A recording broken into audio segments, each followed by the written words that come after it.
чек ара маселеси эки жол менен гана чечилет. Бири тынчтык жолу менен сүйлөшүп, тил табышып, же алмашуу жолу. Экинчиси согушуп жеңип алуу. Бул дүйнө жүзүндө те байыртан келе жаткан кеңири тараган ыкма. Чек араны чечүүдө Кыргызстан демократиялуу, укуктук мамлекет катары ар дайым тынчтык жолу менен чечүү позициясына бекем туруп келет жана мындан ары дагы дал ушундай позицияны карманат. Ал эми бул көйгөйдүн чындап бир жаңсыл болуп чечилишине каршы болуп, кемпирабатты бетке кармап, маалыматтарды, фактыларды, чындыкты бурмалап, элдин аялуу сезимине ойноо менен жеке кызыкчылыктарын ишке ашырууну көздөп, өлкөдө туруксуз абалды жаратып, коомчулукту ары бери чайкоого ниеттенгендердин аракеттери ишке ашкан жок. Мени эл арасында чек аранын биздин пайдабызга чечилип жатканын көрө алган, көрө билген, түшүнө алган, салмактуу ой жүгүртө билген, сабаттуу, билимдүү жарандарыбыздын көп экендиги кубандырды. Чубактын кунундай чубалжытпай,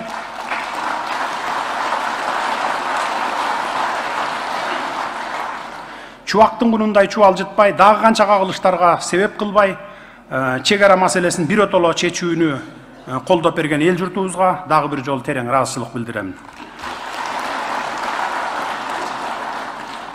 Бүгүнкү күндө коопсуздукка байланыштуу азыркы заманбап чакырыктар коргонуу чараларыбызды күчтөндүрүүнү талап кылып жатканын жакшы билесиздер.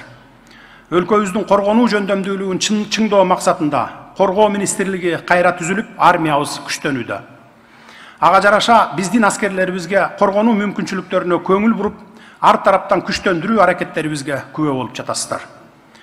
Мен кызматка келгенде брондолгон аскер техникаларыбыз жок болсо, бүгүн дал ушул коопсуздук маселесине республикалык бюджеттен болуп көрбөгөндөй каражат бөлүнүп, Тигр маркасындагы атайын бронетехникалар, оор жүк ташуучу аскердик унаалар, байрактар тиби 2, акынжы, ак сүңгүр соккуруучу учкучсуз учуучу аппараттары, курал жарактын жана аскердик техникалардын заманбап түрлөрүн сатып алдык.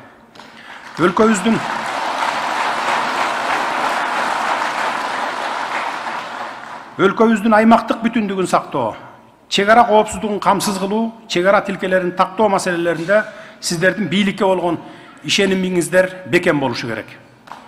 Мындан сырткары, ар бир уул кыздарыбыздын мекенди сүйүү, аны коргоо деген ыйык милдети ар дайым жүрөгүндө сакталып, жүрүү, аң сезимин бала кезинен калыптандыруу багытында иштерди жолго коюу пландарыбыз бар. Кудай буйрса бул ишти жакында баштайбыз.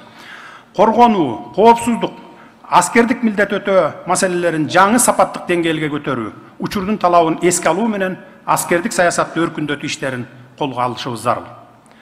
Мекенге ак дилден кызмат кылуу ар бир жараныбыз үчүн жогорку сыймыкка айлангыдай болушу керек. Бүгүнкү дүйнөдө болуп жаткан абалды көрүп турасыздар, кырдаал, оор, ошондуктан бул өтө маанилүү иштердин бири, эң негизги иштердин бири. Учурда дүйнө жүзүндө экологиялык коопсуздукка катуу басым жасап, экология жаатындагы көйгөйлөргө коңгуроо туш тараптан кагылып келет. Дүйнө жүзүнүн бир бөлүгү болгон Кыргызстанда дагы олуттуу көйгөйлөрдүн бири экологиялык коопсуздук. 7 дубан жергебизден кайсы гана жерин албайлы ажайып кооз жаратылышка ээ экенин биз эле эмес, өлкөбүзгө келген туристтер дагы тастыктап келишүүдө. Кыргызстан эли эзелтеден эле табият менен камыр жумур жашап, ар бир ташынан тарта, токой черине чейин аяр мамиле жасап келгенге өзгөчө калппыз. Мындай улуттук өзгөчөлүк бизде атадан балага, муундан муунга салт, нарк, мурас катары калган таберик. Бүгүнкү жандуу жаратылышыбыздагы бизге ата бабалардан калган кунсуз мурас, таберик экенин эгерим унутпашыбыз керек. Ата мурастарына ээ болуп, тартуу кылган таберигине аяр мамиле кылуу максатында Кыргызстан Бириккен Улуттар уюмуна бир топ сунуштар менен чыгып, 2022 жылды тоолорду коргоо жылы деп жарыялап, анын алкагында жашыл мурас өңдүү жаратылышты коргоо жаатында бир топ иш аракеттер жасалды.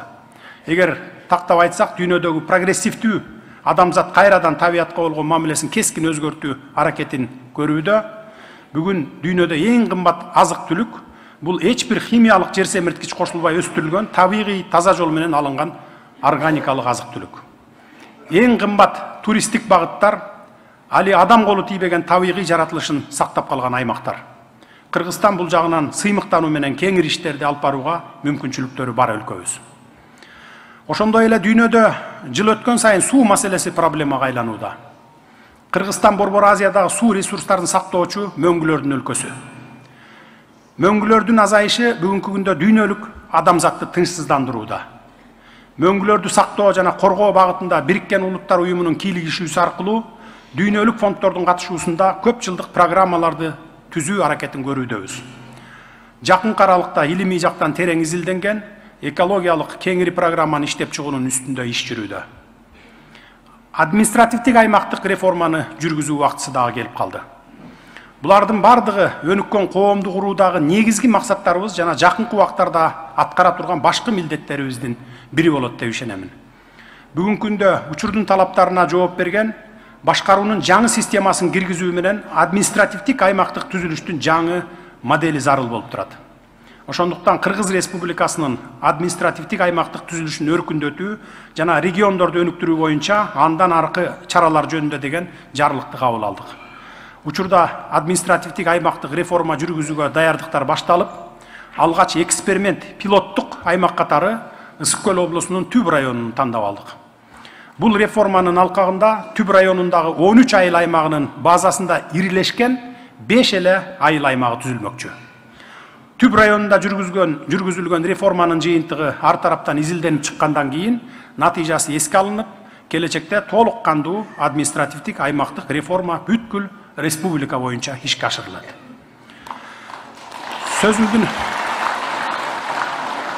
Сөзүмдүн башында белгилеген тышкы саясаттагы ишмердикте артыкчылыктуу маселе чет өлкөлөрдө жүргөн мекендештерибиздин укуктары менен кызыкчылыктарын коргоо болуп саналат.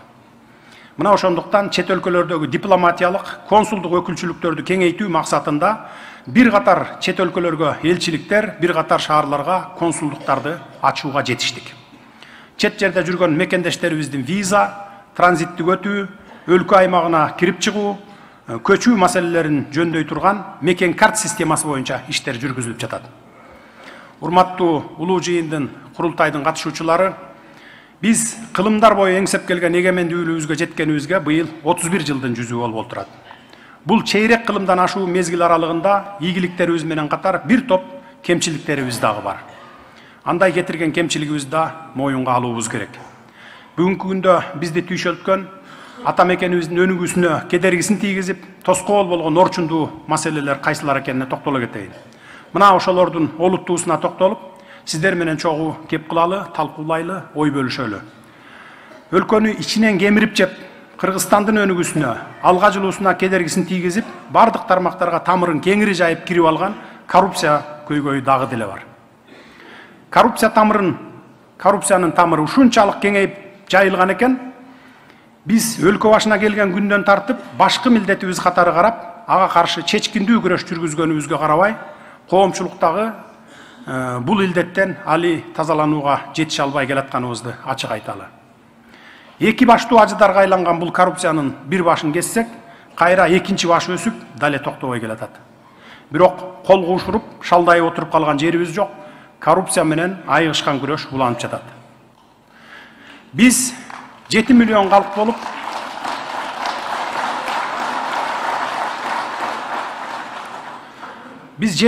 калк болуп, учугубуз уланып, канат бутагыбыз жайылды дегенибиз менен Кыргызстан алакандай эл. Уй түгүндөй кошуналарга караганда бизде бири-бирин жакшы тааныйт, ким эмне менен дем алып, кантип байып жатканын кыракы элибиз жакшы билет. Ошентип, ар кандай коррупциялык көрүнүштөрдү, схемаларды түзүп алып, мамлекеттин, элдин кызыкчылыгындагы каражаттарды сол чөнтөккө сологондордун жолун тороп, бийлик, мыйзам укуругун салып келебиз. Мыйзам чегинде чара көрүү менен мамлекетке келтирген зыяндын ордун толтуруу иштери уланууда.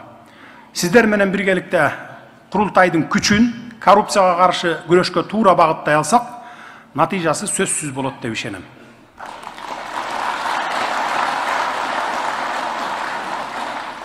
Элдик курултайда талкуулана турган башкы маселелердин бири дагы ушул коррупциянын кесепети жана аны алдын алуу иштерине басым жасоого жапатырмак киришсек дегим келет.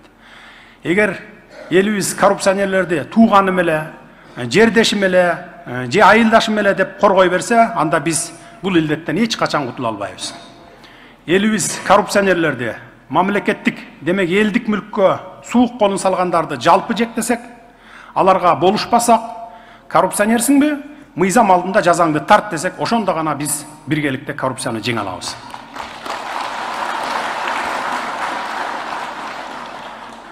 Урматтуу элдик курултайдын делегаттары, жогоруда мен бүгүнкү күндө бардык кыргызстандыктарды санаага салган саналуу маселелерге гана сар эсеп салып өттүм. Сөзүмдүн башында белгилеп өткөнүмдөй, байыртадан эле элибиз омоктуу ой калчап, олуттуу маселе талдап, келечекке кеңири жол ачкан элдик курултайларда, улуу жыйындарда биз ким элек, ким болдук, бүгүн кандай иш жасоодобуз, келечек муун үчүн кандай келечек түптөдүк деген суроолорго жооп издеп, тагдыр чечер чечимдерди кабыл алышыбыз керек. Кеңешип кескен бармак оорубайт дегендей, балким сиздер да өлкөбүздүн өнүгүү жолун ташыркатып, кедергисин тийгизип жаткан маселелерди ачыктап, алардан арылуу тууралуу кеп кеңеш, сунуш, пикирлериңиздерди берерсиздер. Элибизде ооруну жашырсаң өлүм ашкере кылат деген улуу сөз бар. Кыргызстандын өнүгүүсүн, элибиздин бакубат турмушун камсыз кылуу деген асыл максатыбыз үчүн бири-бирибизге кол кабыш кылып, баарыңыздарды бүгүн ушул жерде болгон көйгөйдү ортого ачык айтып, аны чечүүнүн жолдорун сунуштаууга чакырам. Бул жыйынга катышкан ар бирибиздин башкы милдетибиз дагы ушул болуш керек деп ойлойм. Бүгүнкү өтүп жаткан элдик курултай нагыз элдик жыйын экенине бир катар олуттуу себептер бар. Биринчиден, элдик курултай институту баш мыйзамга киргизилгени маалым. Экинчиден, элдик курултайдын мүчөлөрү жалаң гана эл ичинен шайланып келиштиңер. Элдик курултайда бир дагы мамлекеттик кызматкер жок. Бийлик органдарынын өкүлдөрүнө элдик курултайга делегат болуш келишине биз жол берген жокпуз, тыюу салдык. Элдик жыйынга делегаттарды шайлоону эл өзү чечти. Кантип шайландыңыздар, кандай шайлоо жүрдү, өзүңүздөр күбөсүздөр. Ошондуктан буга чейин айрымдар тарабынан айтылып келаткандай, дежурлар чогулган курултай болдубу, же чыныгы эл шайлап берген эл өкүлдөрү катышкан курултай болдубу, ага өзүңүздөр жооп беришиңиздер керек. Мен болсо бул жыйынды чыныгы элдик курултай деп атоого толук укугубуз бар деп ойлойм.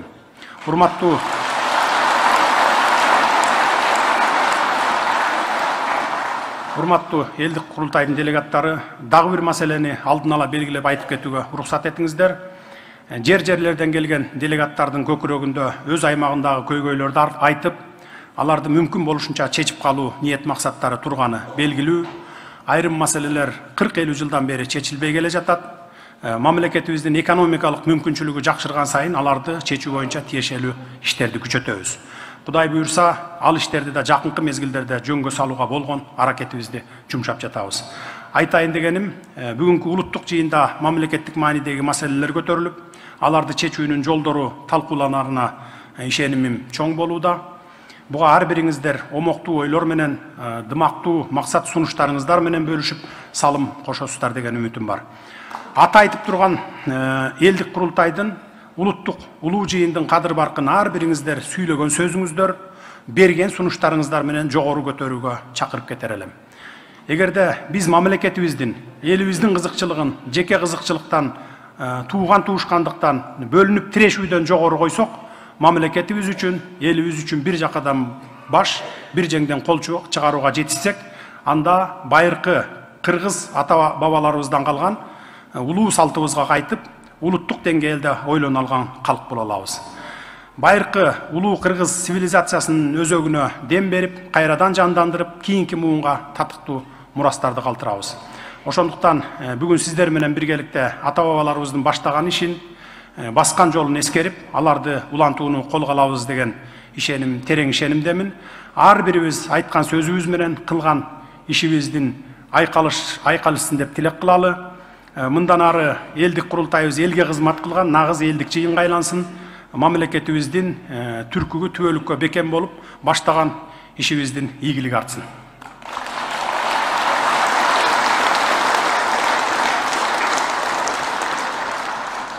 Эми урматтуу курултайдын катышуучулары, азыр сиздерге сөз берилет. Биз болсо угуп олтурабыз. Орчундуу маселелерге курултайдын аягында сөзсүз жооп беребиз. Эртең кечте ар бириңиздер республикабыздын булуң бурчунан, айыл аймактарынан келдиңиздер. Сиздердин да сунуштарыңыздарды угалы. Албетте ачуу сөздөр айтылат. Ошол ачуу сөздөрдү дагы угалы деп сиздерди бүгүн ушул жерге чогултуп олтурабыз. Анткени айылдардын инфраструктурасын мындай коелу, жогорку бийлик өкүлдөрү 50 жылдан бери бир да жолу бут басып барбаган, унутта калган айылдарыбыз бар. Алардын айрымдары бийликке жетип турган болсо, айрымдары жетпей калган учурлар көп эле болуп келген. Бүгүн бул жерде бардык бийлик бутактарынын өкүлдөрү катышып олтурушат. Жогорку кеңештин депутаттары дагы бар толугу менен. 2 күн бою эч кимибиз эч жакка кетпейбиз. Аягына чейин угуп олтурабыз. Стенограмма дагы жазылат. Кийин министрлер кабинети жана мүчөлөрү ошол стенограмма менен иштешет. Сиздердин көйгөйлөрдү түздөн түз угуп, аларды орундатуу үчүн кийинки жылдардын бюджетине киргизебиз. Бүгүнкү курултайдын дагы максаты ушул. Көңүл бурганыңыздарга рахмат.